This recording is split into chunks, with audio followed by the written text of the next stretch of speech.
Hi, everybody. Thanks for joining us this morning. We'll get started so we can fit in all the great things we want to talk about today. So thank you to Ben Gleason with INREC for being on, and Matt Helmers and Mike Castellano. We've got a lot of great things to pack in a pretty short period of time because we want you guys to be able to get to your next 10 o'clock in plenty of time as well. So thank you guys. We're going to go through a lot pretty quickly, but we do have the chat open where the panelists can see the questions. So we can answer questions throughout it or right back. And we'll also make sure we follow up with any that we don't get to, and we'll try to have some time at the end. But please go ahead, put questions in there. We'll try to share links to different tools if we can. So thank you guys.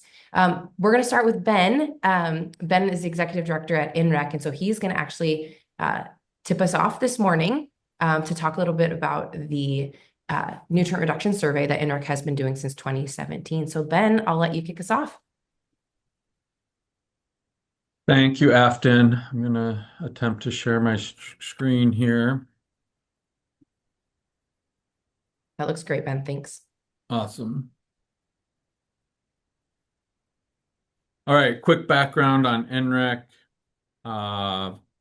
First, the Iowa Nutrient Reduction Strategy was formally released in 2013 to reduce nitrogen and phosphorus loss from Iowa by 45%.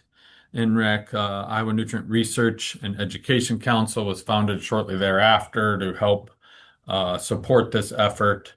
And really, our main purpose from our strategic plan is to be a credible, unified voice for measurements and data to demonstrate progress on the Iowa Nutrient Reduction Strategy. So, like Afton mentioned, we've been doing a survey since 2017.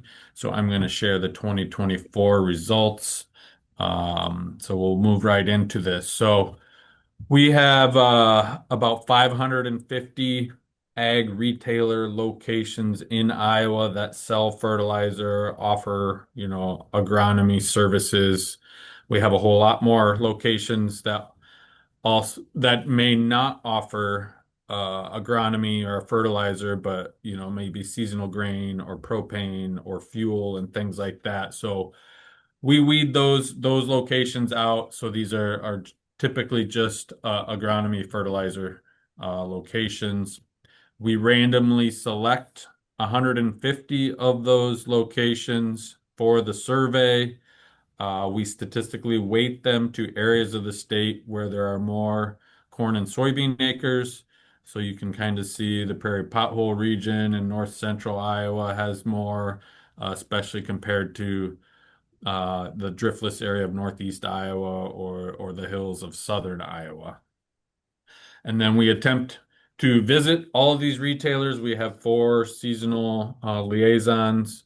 We don't get to all of them. Some of them may not offer fertilizer, or we just can't find the right person to talk to. When we get there, we do randomly select 10 fields, and that's where we ask our questions regarding what is being done on those 10 fields. And then that is aggregated and sent to the statistics department at Iowa State for statistical processing. And then here come the results. So we survey in practice or in field practices that an ag retailer is going to know about. Basically, the 4 R's. We do crop rotation. The 2 practices recognized in the science assessment are an extended rotation with multiple years of alfalfa or perennial forage, and then or rotation with small grains, cover crops, nitrogen applications. We collect data on rates, use of inhibitors, timing of application, and the use of variable rate technology. Phosphorus is same with variable rate, soil sampling practices, and then incorporation of phosphorus applications. Tillage, we ask whether the field is using conservation tillage, which we define as 30% or more residue, no-till, or conventional tillage. And then manure usage, basically by species. beef, swine, poultry, dairy, and then the timing of some of the swine applications. So cover crops, I think everyone knows that use has pretty well skyrocketed since the start of the nutrient reduction strategy. So according to our survey, we had about 1.6 million acres in the first year of the survey in 2017. In our most recent survey for the 2024 crop year, we had 3.9 million acres. So more than double an increase, and also cover crops are one of the rare practices that both reduce both nitrogen and phosphorus losses. As far as species go, in 2024, about 83% was cereal rye. Over the years, it's bounced around between 80 and 90%. I don't think that's a surprise. Maybe a little bit trend more towards species mix at the expense of oats, but that kind of bounces around as well. But I think everyone knows when you're driving around and seeing cover crops, most of the time it's going to be rye. And then as far as our acres go, again from 1.6 million to 3.9, here are the extrapolated acres we have. Definitely not a straight arrow, but as we see with everything, definitely some variability from year to year. We have, back in 21, we saw a decrease. We'll see what the next couple years bring as far as hopefully that line increases a little bit more, the rate of increase. Nitrogen practices, here are rates that we've collected over the years. The green line is continuous corn, and the yellowish line is corn in rotation with soybeans. Over the 8 years, the continuous corn averages just under 200 pounds per acre, and the corn in rotation with soybean averages about 174 pounds per acre. I think I don't have a trend line by any means, but I would say that's relatively flat with, a little bit of variability from year to year. For timing, we ask whether the nitrogen is applied in the fall, spring pre-plant, or in season, or really most of them, there's a combination of those of timings, whether it's fall and in season, fall and spring and in season, all three. But the most common time for nitrogen application of all those combinations is spring pre-plant only, which is averaged almost 44% over the 8 years of the survey. Certainly, we see encouragement of spring versus fall application to reduce nitrogen loss, or split timing to spread out that risk. But certainly from year to year, we see some variability. Weather and fertilizer prices play a large role there. Looking back to 2018 and 2019, if anyone remembers, we had really late harvests, wet springs. That makes it hard to do fall field work. So fall anhydrous applications were only on about 24% of the fields. And then fast forward to, our more drier years, more recently of 22 and 23, about 50% of the fields applied anhydrous ammonia in the fall. And if you look at all the results on the website, we see a pretty good usage of nitrification inhibitors, almost 80% use of nitropyrin on fall anhydrous ammonia applications.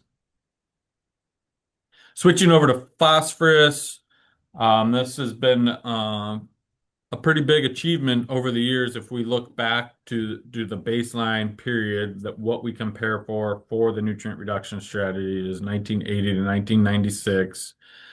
We estimate that phosphorus loads from the fields have decreased by about 30%, large likely attributed to reductions in tillage, especially tillage intensity. If you think back to the 80s, structural practices like terraces, waterways, ponds, things that trap sediment, and then more recently the cover crop use. And then additionally, soil sampling has changed a lot since the 80s as well as we get more precision ag involved and using GPS and things of that nature. Um,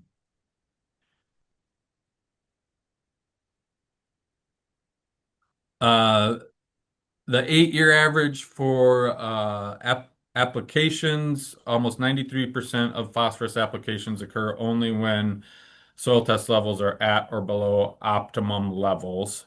And we do use, you know, crop removal and a couple other methods that associate with this statistic here. But for the most part, there's a lot of soil sampling going on and applying phosphorus accordingly. Just a couple other practices for reducing phosphorus loss. We know cover crops and no-till reduce soil erosion, so that reduces phosphorus loss. We've seen some obviously the cover crop increase from 2017 to 24. No-till for corn acres increased from 26.4% of the fields to 29.1. And then for soybeans, increased from 43% of those fields to 55% percent in just those 8 years. A little more on the tillage from our most recent survey year, 2024. Again, about this is combined corn and soybean acres. 40% of them are using no-till, about 40% are conventional tillage, and about 20% are using that conservation tillage of maintaining at least 30% residue.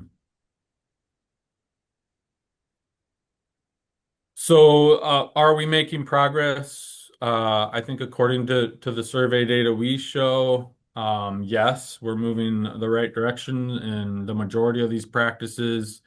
But certainly, timing matters what you're comparing to. If you're comparing 24 to 23 or 24 to 2017, or looking back further to the baseline years or the start of the strategy in 2013.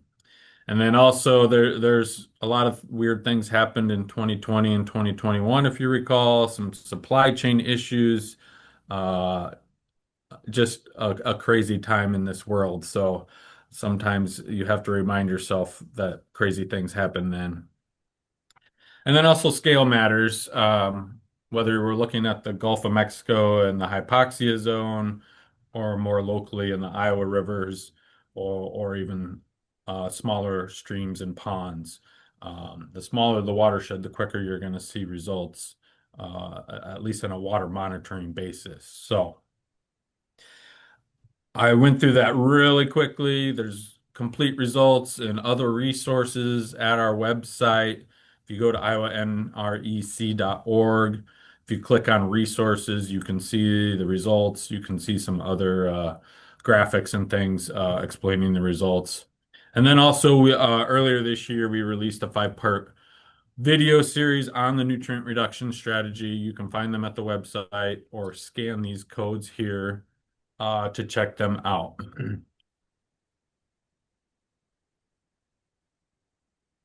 And then I'm not sure if we have any questions yet. Certainly would take some at the end, but also for CCAs, we'll pull this slide up again later. But if you have your CCA app and can pull it up, you can scan the code.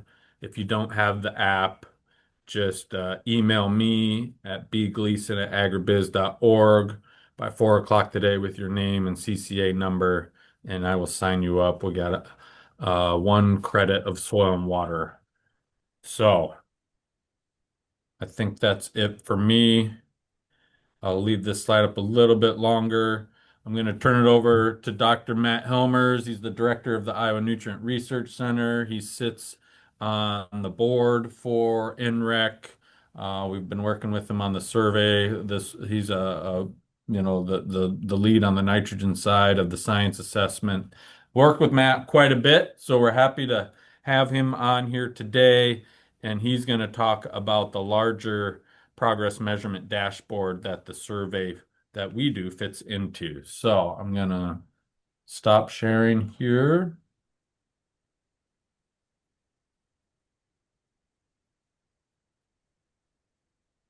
All right, take it away, Matt. Okay. Thank you so much, Ben. If you can just let me know if you can see that okay. Yep. Okay. All right. Thanks so much, Ben. And it's great to be here today. Great to talk about the efforts that are ongoing, tracking the Iowa Nutrient Reduction Strategy goals. I really want to shout out Elizabeth Schwab. Elizabeth is the measurement coordinator for the Iowa Nutrient Reduction Strategy here at Iowa State University. So she does all of the hard work to compile the information.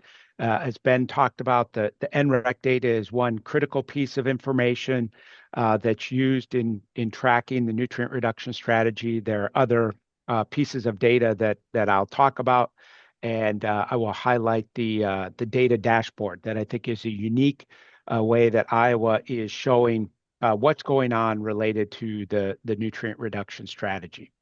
As Ben talked about, the goals are that 45% reduction. I just want to highlight that the measurement project and the dashboards I'll talk about are really a joint effort of the Iowa Department of Agriculture and Land Stewardship, the Iowa Department of Natural Resources, and Iowa State University. So I'm going to talk, a little bit more about some of our agricultural practices today, but you can go and scroll to your heart's content about some of the point source efforts underway and look at the dashboard for those as well. So when the nutrient reduction strategy started, and this may be repeat for some, and it's almost, I won't say ancient history, but it dates back now almost 13 years. There was a lot of discussion about how are we going to track practices, and the logic model approach was what was determined, and Dr. John Lawrence really led a lot of this effort to talk about the logic model. I'll walk through this try to be brief here, but ultimately what we want is on the right. We want cleaner water. We want lower loads of nitrogen and phosphorus in our watersheds. But for us to ultimately get there, we're going to need changes on the land. So we're going to need land use changes, practice adoption, point source implementation. Similar to what Ben talked about with increase in cover crops, or if we think about the increase in no-till since the 80s, those are those changes in land, and we need to track those. So we need to track the water, and we need to track the land. And in many ways, I firmly believe we need to do both, because for us to be able to explain any changes we see in the water, we need to understand what changes happened on the land. But for us to get changes on the land, we need that human input. We need partner organizations, efforts like NREC. We need changes in farmer knowledge and attitude and behavior changes, and point source communities. So we track those human side as well. What's the the number of educational events, the number of people participating, some of the farmer knowledge and attitude. But for any of that human and land to happen, and then ultimately the water, we need the inputs. We need people, funding, agency resources, and private sector resources. So that's tracked as well. The funding, the number of personnel involved, and you'll see here the amount of funding going to this has definitely increased. So we're tracking all those, not just one, not just two, but kind of all four of those various indicators of desirable change. And where do these data come from? This is what Elizabeth has to do a lot of data wrangling. So some of you may get requests from Elizabeth for partner reports. There's public information from IDALS, DNR, NRCS and others. And then there's surveys like Ben talked about with the NREC survey, and then on kind of the farmer knowledge and understanding, Dr. J. Arbuckle has done some surveys in the past on that as well. So lots of different sources. So how are these data displayed? So until about 2020, these data would all be compiled and you get a 200-page report that maybe 5 to 10 people would read because it was pretty dense. So really wanted to have something that's a little more interactive and where people can really pull out the information that they may be most interested in. So the NRS tracking dashboard was developed. You can see the site there. You can Google Iowa Nutrient Reduction Strategy or whatever search engine you use, Iowa Nutrient Reduction Strategy, and you'll be able to find that. If I don't talk too long, I'll bring that up and show a couple things. What practices do we track? Really a subset of the INRS practices, I would say nearly all of them, but try to do as much as possible. So here's kind of a rundown of where we're getting some of that data. So agricultural land use would be from USDA Ag Census or NASS, FSA, CRP acres, FSA, cover crops, NREC, cost share, and the Ag Census. So we do display many data sources so that we can kind of compare those, and I think in the future be able to better understand maybe why we see some differences and why we don't. Reduced tillage, as Ben talked about, really important that we get some of that information from NREC, and then every 5 years get some from the Ag Census. And one of the things that I think is super unique about the NREC survey is we get some information about fertilizer application, as Ben talked about, rate, timing, that really is not available through other sources. So, there may be some fertilizer sales data, but that's aggregated really at the state level and doesn't break it down to when it's applied or how much might be applied in individual field. There's a bit of information about the Ag Census, but really on that, as I think about it, on that rate and timing, that's where NREC is so unique in being able to get that information, and information that we did not have before NREC started that survey. And as Ben may talk about, other states have started to look at that and implement their own surveys similar to what Ben described today. On the edge of field and structural practices, bioreactors, saturated buffers, multi-purpose oxbows, looking at state and federal cost share, ISU, and personal communications, because at least in the early days, some of those were put in with not with state and federal funding, so there was some personal communication. We've probably gone beyond that now that we're tracking that much better. Water quality, wetlands, most of that is coming from IDOLs. Ponds, grade staves, and sediment basins, state and federal cost share programs, terraces and wascobs, also state and federal cost share program data.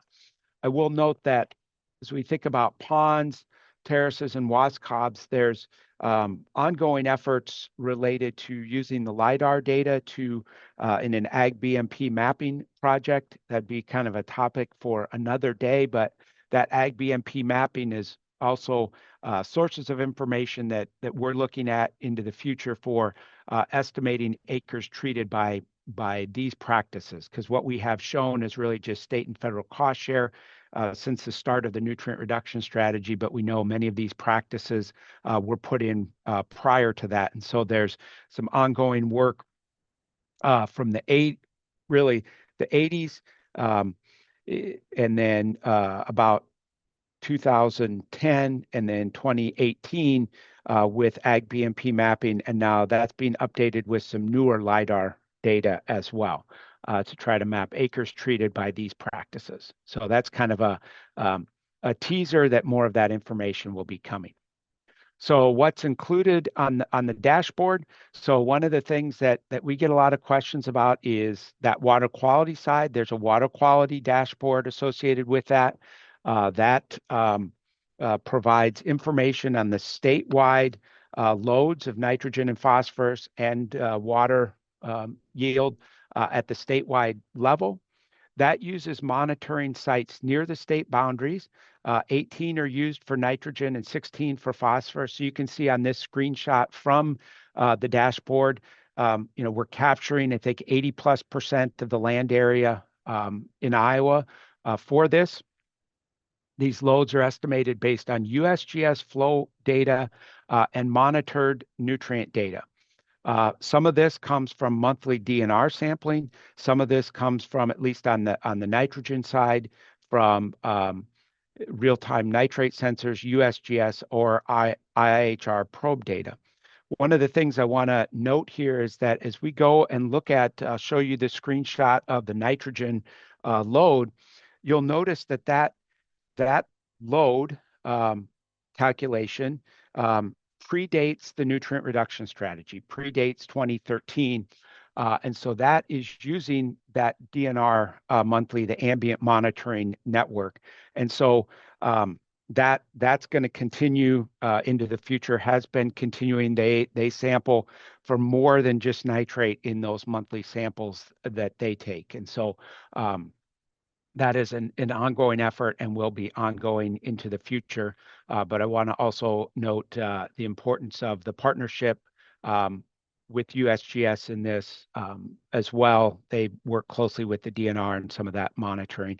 And then, as I said, some of that is coming from the IHR probe data where available.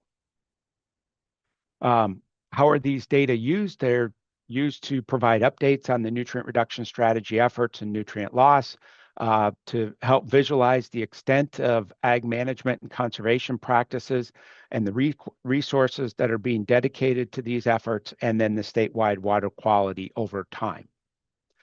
So I'll just show a couple screenshots here, maybe a couple that I think are pretty interesting and useful. This is one that looks at the funding. So the Iowa Nutrient Reduction Strategy, that input. So starting on that left side of the logic model, and you can see here really that increase in funding over time since 2013, which is great. We're more investment in that. You'll notice here there's been specific increases since about 2019 with Senate File 512 coming online. So more dedicated effort to this. One of the things that you can do here, and I may not have time, but one of the things you can do in this dashboard is you can click on individual items to kind of toggle them on and off. So if you want to take out maybe one of these bars to kind of look in more at just state funding rather than some of the federal funding. I guess this one is state funding,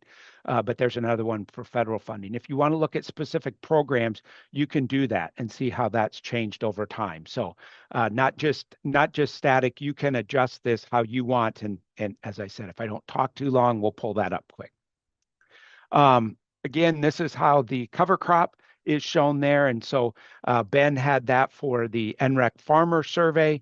As we talked about, we gather data from the cost share programs as well as the USDA Ag Census. So you can see this and Ben showed those increases in cover crops since the INREC survey, but there's information that goes back even before that, and that increase is pretty dramatic since the start of the nutrient reduction strategy. We also break down, Ben showed kind of the average nitrogen application rate, but we're fortunate to be able to kind of break it down into categories here of rate. And so you can see there kind of that, continuous corn, greater than 40%. This was for the 2023 data. Greater than 40% was in that 176 to 200.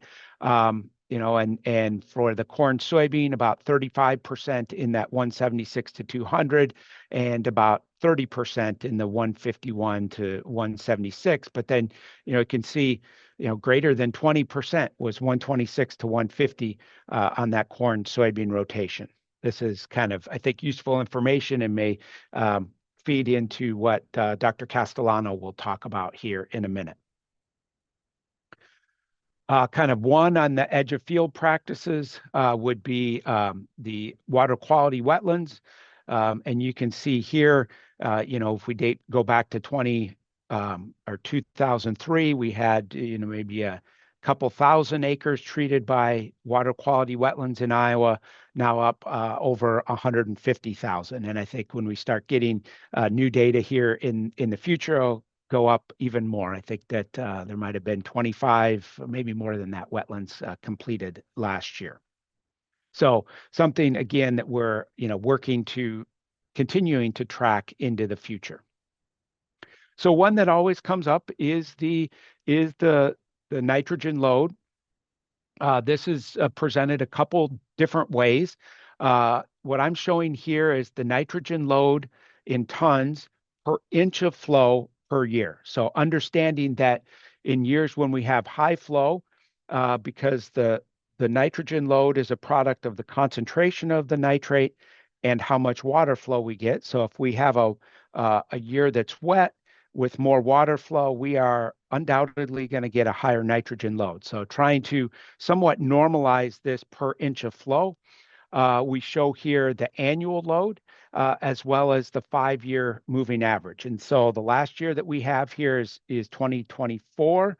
We'll be updating that when the data becomes available for 2025.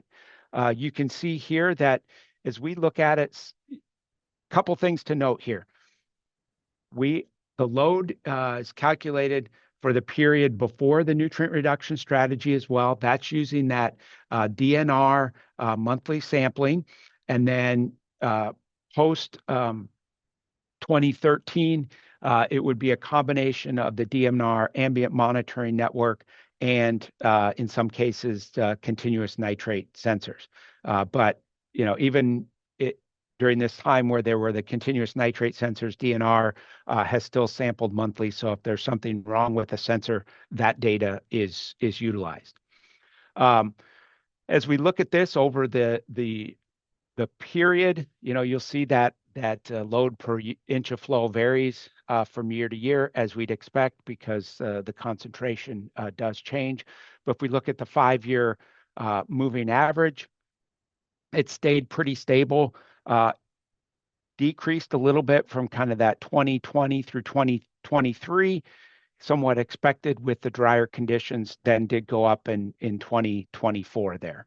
But if we look at it, started at about 27 K in tons per inch of flow, and in 2024 we are down at about 24 K tons per inch of flow. So you can look more at that at your leisure, as well as look at the load. The water flow is also another area on that water dashboard as well. And the phosphorus is shown on the dashboard also. So if you want more information about the Iowa Nutrient Reduction Strategy, visit the website nutrientreductionstrategy.iastate.edu. And with that, I am done. If I can have maybe 30 seconds of time here, I will pull up, if you can still see it, I'll pull up one of the dashboards. I'm going to pull up the inputs. And so one of the things here is that if kind of Elizabeth put this in there, which is good, is you can click on the expand icon on the upper right of each panel to toggle it so it's bigger. So, if you pull this up, this looks pretty messy, right? But if we can toggle there to see, that inputs one that I showed you before, and if it works as it should, which I think it's gonna, you can see I'm toggling off certain of these items so that you can see, specifically the ones that you're looking for. And one of the things is when you do hover over that, it'll show you the value for that amount. So, if we look at 2023 for the Water Quality Ag Infrastructure Program, there was $15 million in that. And you can see that for other ones as well. If you want to get out of that, you can just go smaller. And if we look at, this is one where it's always kind of useful. Sorry, this will be my last comment. But this is the federal non-point source funding. And so you can see, especially this one is always one that if I'm looking at, I might toggle one thing off, because you'll see that this is really dominated by the CRP program within 2023 for $400 million. And so if we toggle that off, then all of a sudden we can kind of see these other amounts a little better and see, that there was 39 million in 2023 for EQIP, about 10 in Regional Conservation Partnership Program, CSP, Conservation Stewardship Program, about 22 million, and about 14 in Ag Conservation Easement Programs. So with that, I will stop sharing and turn it over to what many of you maybe came here to hear about. I'll turn it back to Ben, and he can introduce our last speaker, Dr. Mike Castellano. Thanks, Matt. Yeah, next is Dr. Mike Castellano, professor of agronomy. We're really, INREC really appreciates working with the Department of Agronomy on multiple projects. And certainly this one has developed over the last several years and has come a long ways really quickly. But I'll quickly turn it over to Mike so we can hopefully stay on schedule. So thanks, Mike. Thanks, Ben. Let's see here, just getting my slides shared properly. Okay, how's that look, Ben? Looks good. Good, great. Well, thanks for having me. I'm going to talk about the nitrogen fertilizer application consultation tool. In fact, this is a product of the Iowa Nitrogen Initiative. It's a relatively new platform for decision-making about nitrogen fertilizer management in the state. And it really complements the dashboard that Matt just spoke about, and we'll see that in detail. This is a product of the Iowa Nitrogen Initiative, which is a large collaboration among many organizations: Iowa State University, IDALS, INREC, the other ag groups in the state all contribute to this effort. And really what the Iowa Nitrogen Initiative does is it uses the latest advances in precision and digital agriculture to conduct hundreds of scientifically robust nitrogen fertilizer experiments in partnership with farmers on their fields. Using that enormous amount of data that we collect from this new approach to experimentation, we can bring to bear the latest and greatest advances in data sciences at the university to help better understand and manage nitrogen dynamics on the farm. And I'll show you a little bit about how this works in the next 15 minutes or so. Okay, so what we do is we take the trials, the Iowa Nitrogen Initiative established in 2023. I'll show you a little bit more detail about those trials in a moment. We link it with an ecosystem process model, biophysical process model. And what we do is we simulate outcomes to help better understand how management decisions affect optimum nitrogen fertilizer rates and nitrogen fertilizer use efficiency on farm. And we do that for a relatively high resolution across the state. This is a major transformation in the way we've communicated information about nitrogen management through the university. I want everybody to think about today, have you used a biophysical process model in your life? Maybe even today, and I'll come back to that in a moment, the answer to that question. Think about when you might have used a biophysical process model. Okay, so here's NFACT. You can go to the website. I think Ben's going to post a link to it in the chat. It's really two tools in one. It's a decision-making platform that contains two unique tools: Explore on-farm nitrogen rate trials and Discover your optimum nitrogen rate. The Explore on-farm trials just allows you to look at the empirical outcomes of measured optimum N rates, yields at the optimum N rates, and nitrogen fertilizer use efficiency, or pounds of nitrogen fertilizer per bushel produced at the optimum N rate across all the trials in the state. It's a new, unique, and transparent way to look at the outcome of what rational rates are on Iowa farm fields throughout the state. So how to effectively use the NFAC tool is we recommend first using the Explore on-farm rate trials tool to observe the real outcomes on real farms in the state, and then use the Discover Your Optimum N rate tool, which is the biophysical process simulation tool, to understand how different management factors might affect that rate. Because we know that the optimum nitrogen fertilizer rate is enormously variable in both time and space, right? No two fields have the same exact optimum N rate. No 2 years have the same exact optimum N rate. And in fact, it can vary by more than 100 pounds per acre from field to field and year to year. So there really is an enormous variability, and that's what we're trying to help people better understand and better manage for. Um, so just digging into this Explore on-farm trials a little bit, show you what's there. On the table, you can see the number of trials and the number of farmers that we've worked with since the start in 2022, which was just a pilot year. So 2025, we had 620 trials in the state in partnership with 124 farmers. Really remarkable work that the farmers have done to help us get this data. And there on the upper right, you can see a little bit about how a trial was laid out using variable rate nitrogen fertilizer prescriptions to generate a fully replicated, completely randomized experiment in the field. And that's what you're looking at through the images there. So you can explore these data in the tool. You can click on individual major land resource areas shown in those different colors. And you can filter through the data as well. So if we just take a look, for example, at this region, it pulls up a table showing the three outcomes: the economic optimum N rate, EONR, the yield at the economic optimum N rate, YEONR, and the pounds of nitrogen per bushel that were achieved there. So you can sort these by previous crop, by year. In the next coming months, we'll also have fertilizer source and timing. And as we collect more and more data through the Iowa Nitrogen Initiative, the options in this table will expand.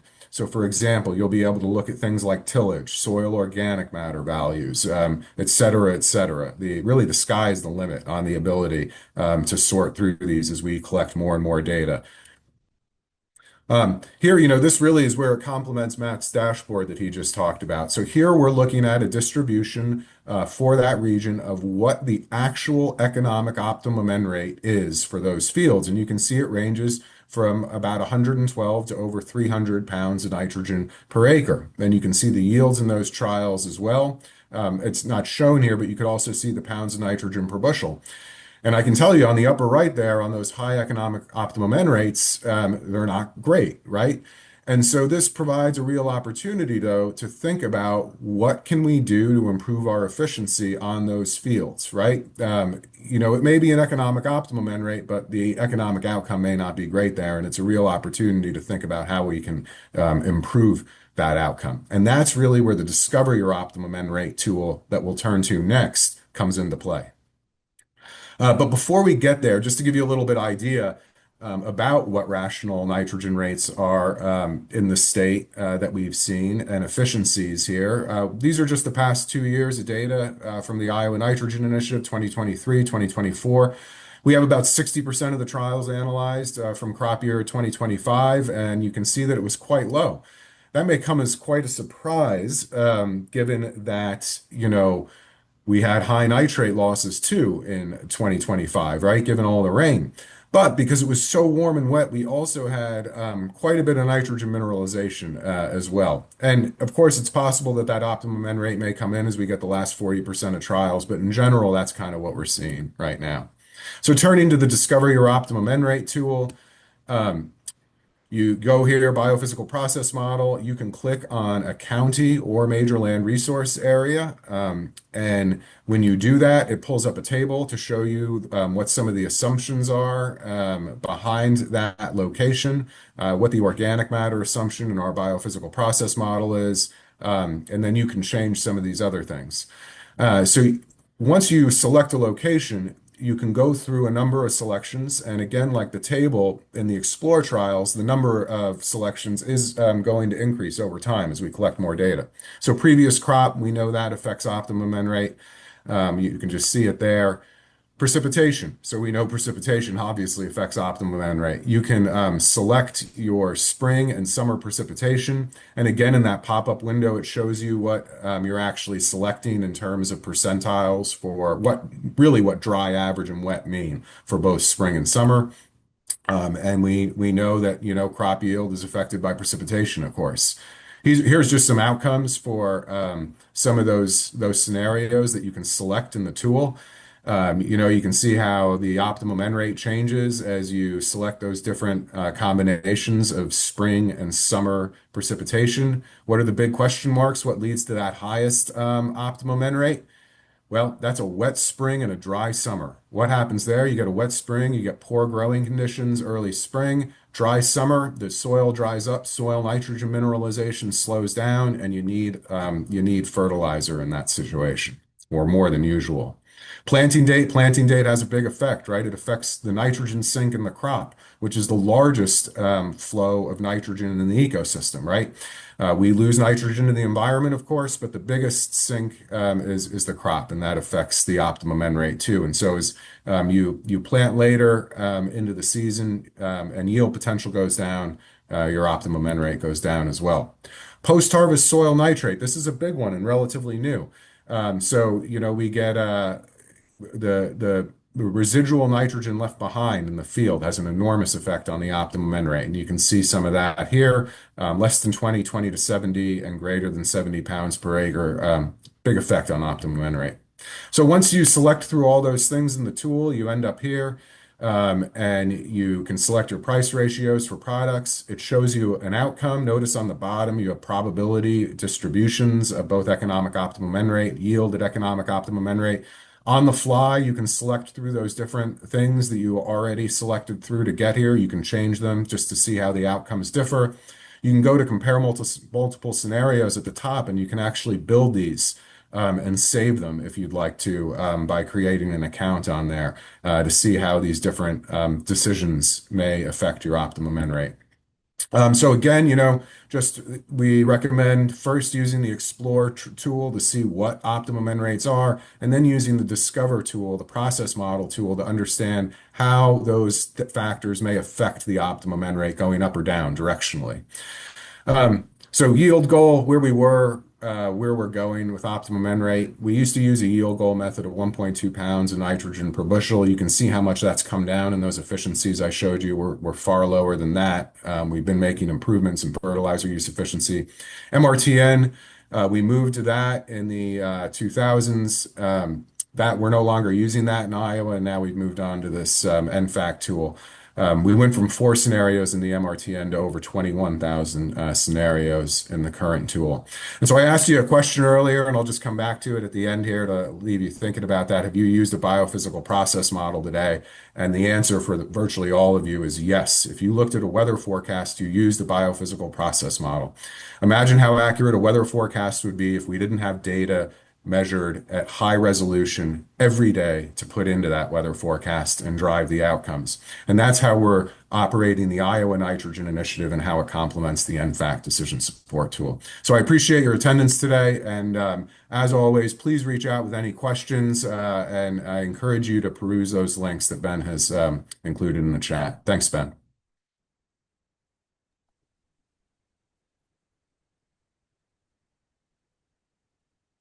Thank you, Mike.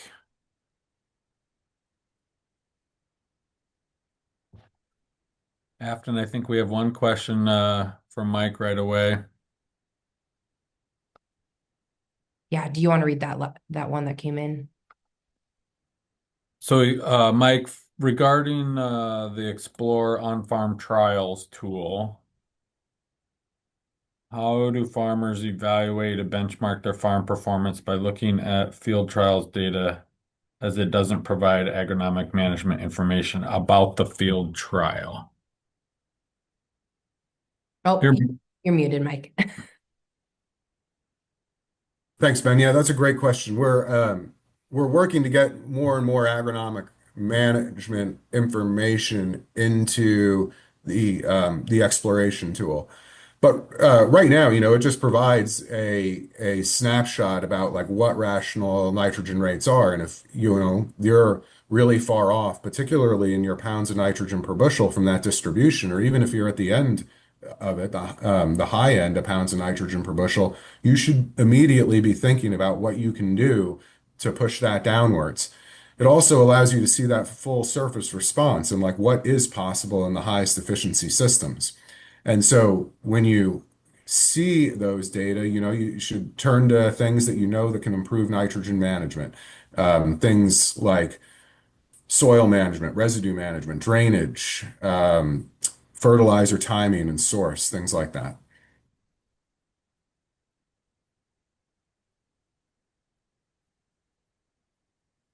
thanks, Mike. I'll go back.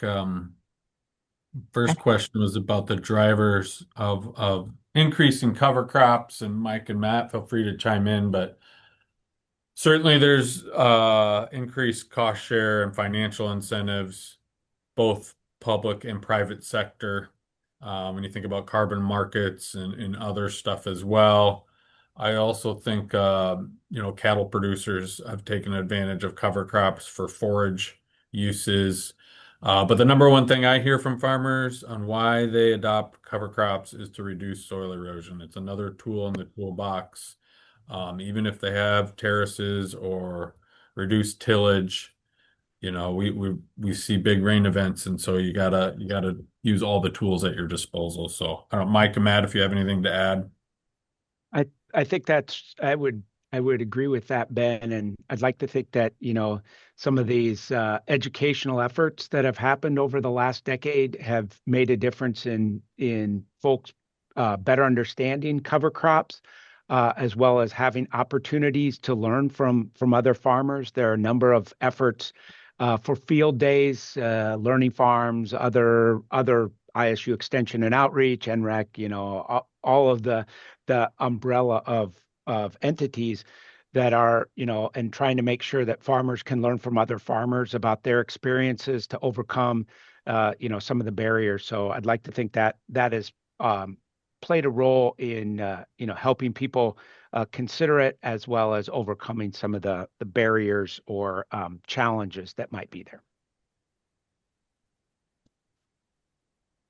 Ben, do you also want to address, we had a question come in, it's very similar since we're on the topic of cover crops. There was a last question here that came in that I think we've been asked before, and it's good to kind of understand the decision-making of farmers, if you want to answer that one. Yeah, just the question was why we're sort of flatlining here the last couple years. In my opinion, a couple factors that I've heard from farmers.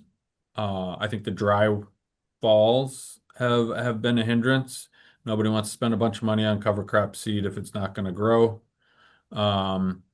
Certainly economics, the farm economy has not been great the last couple years, so it's tough to find extra dollars to invest in cover crops. I think those would be the two the main things that I hear. Also, maybe as we maybe maxed out our early adopters, how do we reach the next set of middle adopters or whatever you want to call them? So that's a different messaging, different incentives needed. So how do we react to their needs?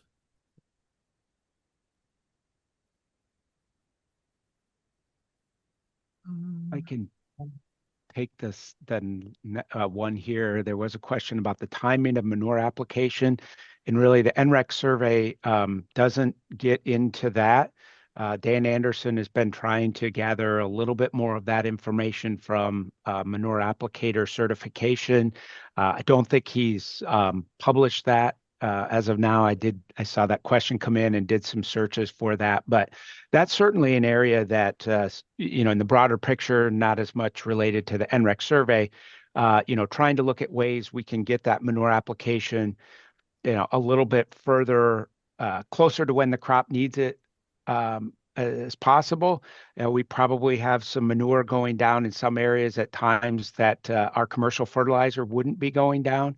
And so how can we try to match that up a little better, I think is an area for opportunity in the future. Yeah, I think why we focus on swine, I think that's just because the majority of that we know it goes on in the fall, and so how do we monitor if are we making any progress to doing a little more spring application, which is challenging with muddy fields and things of that nature.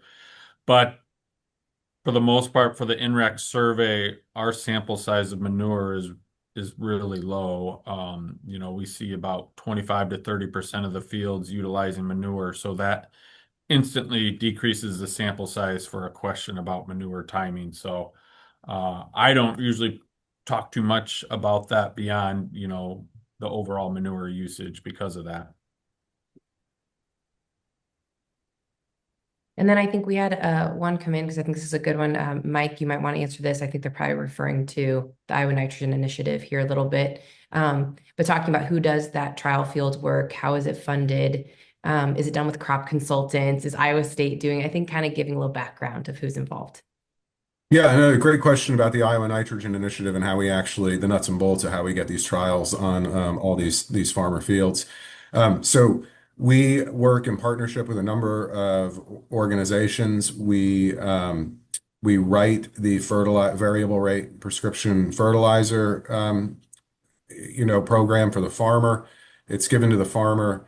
Farmer runs the trial really at the touch of a button and with their variable rate application equipment. Generally, there's no slowing down there, and there's no cost to the farmer. If they have a zero nitrogen fertilizer rate, they're reimbursed for the yield loss at the zero nitrogen. And so, in terms of like who's doing this, it's really all of the above. It's a lot of agronomists, a lot of crop consultants working in partnership with many of the ag organizations and Iowa State University to get these trials on farmer fields. If you'd like to conduct one, please reach out and we would be happy to get you in the program. Yeah, and we did Mike, I thought you were going to forget to put that sales plug in there for that. Sorry. Well, let's time for just one more quick question, and then we'll also make sure we did put some links in there. I think we just need the nutrient reduction survey from Ben to put in there. But one last question here, just because I want to make sure we did note. But there was kind of a question I'm going to kind of reword it a little bit about more or less what are some starting points and not involved in farming that improve water quality. And I think sometimes we're remiss to talk about the nutrient reduction strategy is also point and non-point sources. We talked heavily here about nitrogen and phosphorus since that's what INREC is focused on. But if any of you guys want to kind of just address that too, and what is measured, what is included in the nutrient reduction strategy. I guess I can try to address that. So, yeah, there's a lot of information about kind of the point sources and work that is being done with many of our municipalities with wastewater treatment plants to implement nutrient removal in those. And so I think that's a real success story in the state, that partnership between the point source and the non-point source. That may not be a direct way that individuals can be involved because some of that's, the municipality. But I think everybody can get involved in some way. We have to recognize the vast majority of the nutrients that we see in our streams are coming from agriculture. But there are things all of us can do, with looking at, what we do on in our own homes, on our lawns, for example, that's, as I said, not the biggest contributor, but an area that we can improve. There are a lot of urban stormwater projects. IDALS has an urban conservation program. So even if you're in a community, you might be able to get involved with that. There are many watershed groups out there as well. So you could think about the potential to engage with that group to understand, be involved in some way, bring your interest to that as well. So I think there are a lot of ways any of us, no matter where we live, can be involved with this. And I would guess say we're all in this together, and we need to look at how we increase the implementation of our conservation practices. So any way you can be involved with that, I think is fabulous. Real quick, I'm going to share the CCA QR code Oh, yeah, again. thank you. Thank you. Yeah, here, that should work.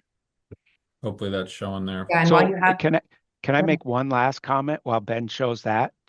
I think I can maybe capture the last two questions in one, which is if we want to reach our goals, we're going to need kind of all available practices. Sometimes I get, well, what's one thing we can do? We really need it all. We need to look at what works best in different areas of the state.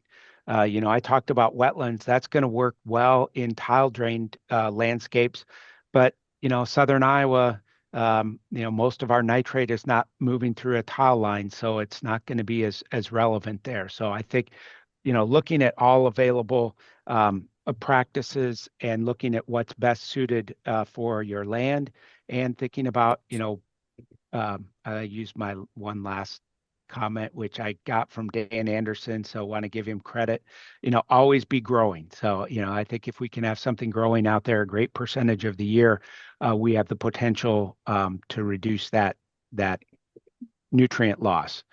Certainly, we need to do the best we can with in-field management, but we're also going to need all available practices. thank you guys. And thank you to attendees